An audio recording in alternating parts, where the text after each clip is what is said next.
कक्षा नवम के मेरे प्रिय विद्यार्थियों, हिंदी की कक्षा में आपका स्वागत है। हम लोग कैदी और कोकिला पाठ को पढ़ रहे थे। आज हम लोग इस पाठ को समाप्त करते हैं। तो आइए जो हमारा बाकी का अंश बचा हुआ है उसको आज पढ़कर समाप्त करते हैं। सबसे पहले मैं इसको सस्वर पढ़ देता हूँ, फिर इसके बाद मैं इसकी व्याख्या करूँगा। तुझे मिली हरियाली डाली, मुझे नसीब कोठरी काली, तेरा नभ भर में संचार, मेरा 10 फुट का संसार। तेरे गीत कहावे वाह, रोना भी है मुझे गुनाह, रोना भी है मुझे गुनाह।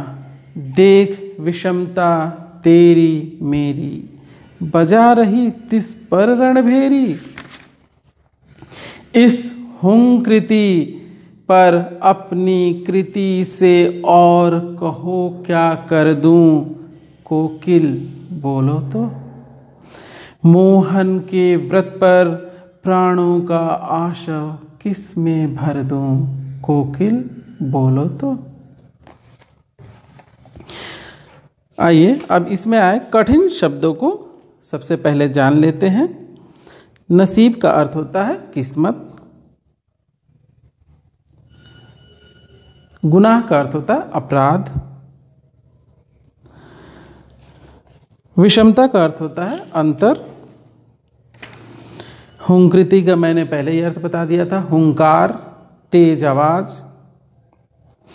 यहाँ मोहनदास करमचंद गांधी को कहा गया है, अर्थात हमारे बापू महात्मा गांधी को कहा गया है। आशव का अर्थ होता है उत्तेजना या रस, उत्तेजना। तो आइए अब इसको समझते हैं। कवि कह रहे हैं कोकिला को संबोधित करते हुए कि तुझे मिली हरियाली डाली। कोकिल, तुम्हें रहने के लिए क्या मिला है? हरे भरे पेड़ मिले हैं, उसकी डालियां मिली हैं। और मेरे नसीब में क्या है, मेरी किस्मत में क्या है? काली कोठरी। कोठरी काली अर्थात काली कोठरी यानी जेल। तेरा नभ भर में संचार, तुम्हें उड़ने के लिए सारा नभ पड़ा हुआ है, नहीं पूरा आकाश तुम्हारे उड़ने के लिए खुला हुआ है, स्वतंत्र हो तुम, सब जगह कहीं भी आ जा सकती हो। मेरा 10 फुट का संसार, और मेरा क्या है? यह बस 10 फुट की जो कोठरी है वही मेरा संसार है, यानी मुझे यहाँ पर कैद करके रखा गया और तुम जहाँ चाहो वहाँ आ जा सकती हो। तेरे गीत कहावे वाह, जब तुम को कूकती हो अर्थात अपनी आवाज़ निकालती हो तो लोग क्या कहते हैं? वाह क्या आवाज़, कितना सुंदर, कितनी मीठी आवाज़ है। रोना भी है मुझे गुनाह, लेकिन मैं अगर रोता हूँ तो वो क्या कहलाता है? अपराध कहलाता है। क्यों? क्योंकि मैं अंग्रेजों के अधीन हूँ और तुम स्वतंत्र हो। देख विषमता तेरी मेरी, ये जो तेरे और मेरे बीच में जो अंतर है, जो विषमता है, बजा रही तिस पर रणभेरी। उसके बाद भी ये विषमता को देख कर भी तू रणभेरी बजा रही, नहीं युद्ध घोष कर रही है। अंग्रेजों के खिलाफ तो युद्ध घोष कर रही है, स्वतंत्रता की आवाज़ को बुलंद कर रही है। तुझे तो स्वतंत्रता मिली हुई है, मुझे क्या मिला हुआ है? कैद।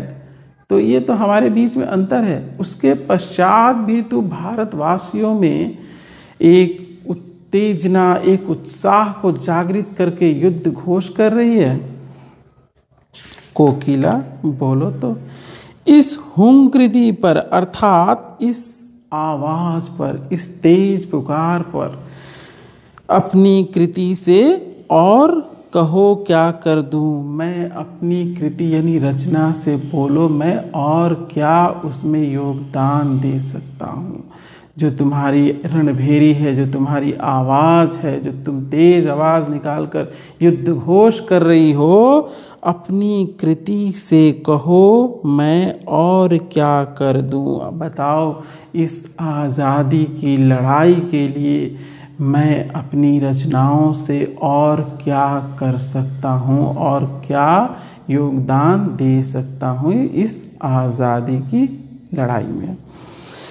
कोकिल बोलो तो कोकिला बताओ, मोहन के व्रत पर अपने प्राणों का आशा किस में भर दूं बताओ। कोयल हे कोकिला बताओ कि मैं मोहनदास करमचंद गांधी अर्थात महात्मा गांधी ने जो प्रण लिया है क्या आज़ादी का, देश को आज़ाद कराने का, मैं उसको पूरा करने में प्राणों का आशा किस में भर दूं, मैं किस में इस आज़ादी की जो उत्तेजना है, जो भावना है, मैं किस में भर दूं। कोकिला बोलो तो। कवि अपनी स्थिति और कोयल की स्थिति की तुलना करते हुए यह बताते हैं कि तुम तो आज़ाद हो परंतु फिर भी तुम देश की आज़ादी के लिए व्याकुल हो। मैं यहाँ कोठरी में बंद हूँ तो भी मैं अपना योगदान दे सकता हूँ, अर्थात इस काल कोठरी में बंद रहकर भी मैं महात्मा गांधी ने जो देश को आज़ाद कराने के लिए जो प्रण ठान रखा है, जो प्रण लिया हुआ है, मैं अपनी रचनाओं से उसमें योगदान दे सकता हूँ और तुम अपना योगदान दे रही हो उसमें। अपनी ध्वनि से, अपनी आवाज़ से तुम क्या कर रही हो, लोगों में उत्तेजना को जगा रही हो, आज़ादी की भावना को प्रबल कर रही हो। तो हम क्या देखते हैं कि कवि ने किस तरीके से कोकिला को माध्यम बनाकर देश की आज़ादी के समय जो भारतीयों पर घोर अत्याचार हो रहा था, उत्पीड़न हो रहा था, उसका बड़ा ही मार्मिक वर्णन यहाँ पे इस पाठ में हमें देखने को मिलता है। इस पाठ को पढ़कर हम इस बात को समझ पाते हैं कि किस तरीके से आज़ादी के योद्धाओं ने, आज़ादी के हमारे जो वीर सिपाही थे, हमारे जो क्रांतिकारी थे, उन्होंने किस तरीके से अपना योगदान दिया, उन्होंने कितने अत्याचार सहे, हमारे स्वतंत्रता सेनानियों ने कितने अत्याचार सहे, उसके पश्चात जाकर हमें ये आज़ादी मिली। तो हमें उनका भरपूर सम्मान करना चाहिए, हमारे देश के वीर सपूतों को जिन्होंने स्वतंत्रता आंदोलन में अपनी आहुति दी, अपने प्राणों का बलिदान दिया, जो हमारे स्वतंत्रता सेनानी थे, उनके इस योगदान को हमेशा हमें अपने हृदय में स्थान देना चाहिए। उनके इस बलिदान को हमें हमेशा याद रखना चाहिए कि किस तरीके से उन लोगों ने अंग्रेज़ों के घोर अत्याचार को सहते हुए निष्पक्ष भाव से, निष्पक्ष कहना उचित नहीं होगा, निस्वार्थ भाव से उन्होंने इस आज़ादी की लड़ाई को लड़ा और हमें आज़ादी दिलाई। खुद कितने कष्ट सहे उन्होंने, काल कोठरी में बंद किए गए, उन्हें तरह तरह के शारीरिक और मानसिक उत्पीड़न किया गया, उसके पश्चात भी उन्होंने कभी आत्मसमर्पण नहीं किया और हमें आज़ादी दिलवाई।